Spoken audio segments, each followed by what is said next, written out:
See Wicked Saints, which I picked up. I'm about, let's not even say about, let's go to the page.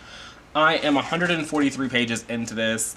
It is very, I don't want to say it's slow, because like stuff is happening, but it's just, I see why people had issues with this one. Better about Wicked Saints, like I said, I'm a third of the way into it, and it's not that I hate it, but I see it. I also just don't think there's anything special. I don't think it's bad. I don't think anything I've read of this is bad, but I'm also just very confused about the blood magic. That's what I guess I could talk about. I don't really understand how the blood magic works in this universe. I don't even understand how Nadia's magic works in this universe, if I'm being honest. I mean, I know she communes with the gods, and then like the gods like channel their power through her, but I'm very confused. I don't think that's, maybe I'm just a dumb bitch. That's also a very good possibility. But yeah, so I'll keep you updated about this. I probably could finish this tomorrow, if I'm being honest. I could have finished it today, but today just had other plans for me. Hello. Figured I would check in. I read a little bit of, what is it? Wicked Saints. I read a little bit more. I'm on page like 150-ish. Still not loving it, but we're gonna head out to Starbucks, drink some coffee, be the person that uses the Wi-Fi, does a little bit of reading. The goal is to finish Wicked Saints today. And then I also have, Vampire Academy with me in case that I do. So that's the plan, and we're gonna go now. So we're recording this clip on my phone so I can actually see my face, but just got to Starbucks.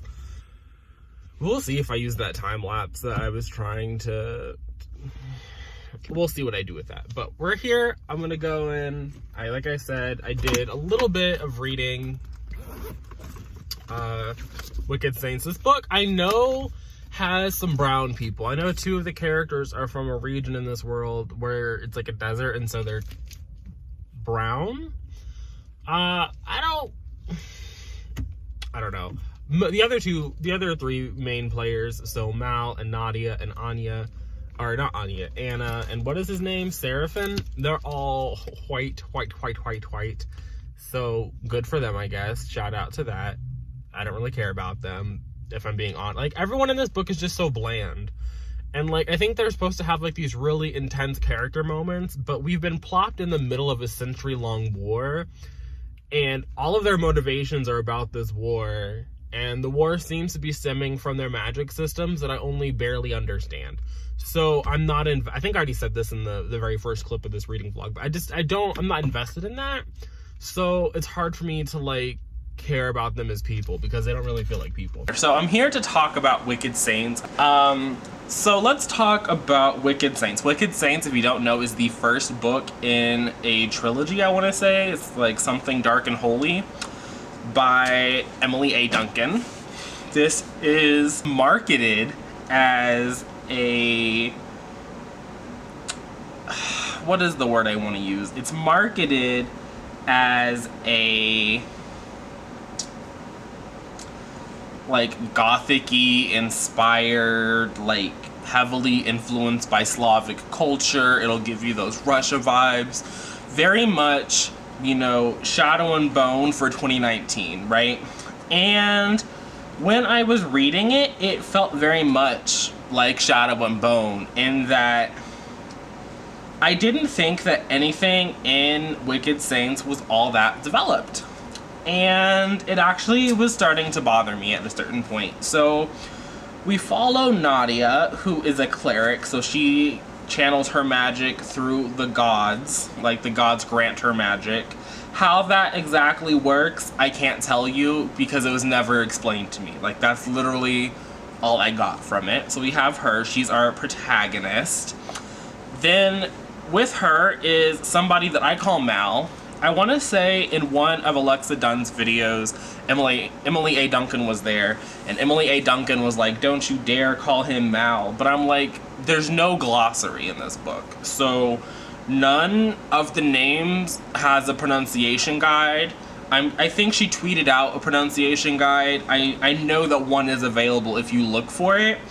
But I'm of the opinion that if you want me to pronounce characters' names correctly and there's no pronunciation guide and it's not like common sense, then you need to include it, because I'm not gonna go out of my way to look for it. Now, I'm happy other people have, but that character will forever be Mal to me. So Mal, he is from the warring country, because the setup of the book, if you don't know, is that there are these two like fictitious countries, and they've been at war for literally 100 years.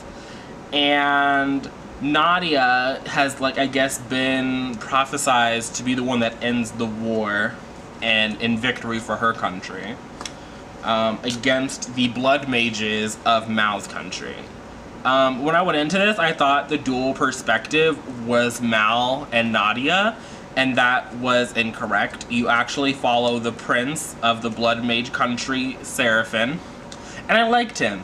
I thought he was a much better character than Mal, so how anyone likes Mal? Like, what crack are you smoking? Like, literally, what is it? But I guess that's neither here nor there. It's not terribly important. But yeah, didn't like him. And so the premise is, like I said, there's this this war that's been going on for literally a century, and we just get plopped down in the middle of it. At the beginning of the novel, there's a sort of a big event that seems to, or that could turn the tide of the war in favor of the blood mage country. And Nadia gets it into her mind that she's just gonna go to the blood mage country because of this event, and she's just gonna murder the king. At the same time, Seraphin, the other perspective, has been called home to have a ceremonial wedding in the middle of this war, because that's what's truly important. And he calls it out. He's like, the fuck is this? Like, we're literally 3 seconds away from winning the war, but okay, I'll go home, father. And so he goes home, and then the book just kind of jumps. And I don't want to get into specifics after that, because I feel like that could be spoilers. But the pacing in this book was horrible.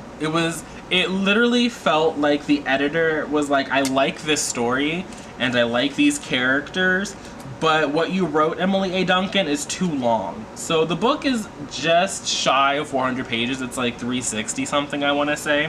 Or at least the edition that I read was. And it felt like I was missing content the entire time that I was reading it. I never once got the feeling that I was getting the whole picture. Ever. Not a single time. And it was really disheartening, if I'm being honest. So, there's that. Yeah, it just felt like there were, like, we would cut and, like, we would be suddenly, we had traveled a distance that would have taken them, like, a couple of weeks, and I was just like, okay, and why not? Also, the first 100 pages roughly take place in the same setting. We don't move, there's no growth, we don't really get to know these characters. Nadia is like low-key has the hots for Mal out of nowhere, and I'm just like, 3 seconds ago you were kind of thirsting after your little childhood monastery crush, and now you're onto some new dick, which, you know, kudos to you, priorities, but it felt like it didn't work. It didn't seem like that was the kind of person that she would be, and like I said, I felt like I was missing content constantly. Then there would be events like after she decides she's gonna go kill the king of the blood mage country, where I was like, you don't know how your magic works, and I don't know how your magic works. So how were you meant to wield it in a way to kill somebody when you just killed somebody for the first time like 3 pages ago? Then there was like this one scene that was like a arena battle, and I was like, what is this arena battle? Like, where did this come from? Then there were some weird dream sequences, and I was like, is this the dream sequence or is this like real life? I was happy that it was a dream sequence, but then other times I was like, okay, this is another dream sequence, and it wasn't. It was like real life, and I was like, how did we get to this point? It just, like I said, content felt missing. It felt like they didn't want to publish a 600-page YA fantasy debut, and I wish that they would have. I wish that I could have had a 500-page, 600-page fantasy debut from Emily A. Duncan, because I think that the edits that were made to this really were not in service of the story, because it did not flow well, and it certainly didn't set up a series at all. It definitely, and if it did set up a series, it set it up in a way that I think is the wrong way to go about it. I don't like when a first book in a series feels like I have to continue reading to have the full picture. I mean, obviously I'm not going to ever have the full picture from one book, but I would like to have at least a semi-self-contained story. And I don't think I got that. It didn't feel like, I mean, yeah, it felt like a self-contained story, but it didn't feel complete at all, in any sense of the word.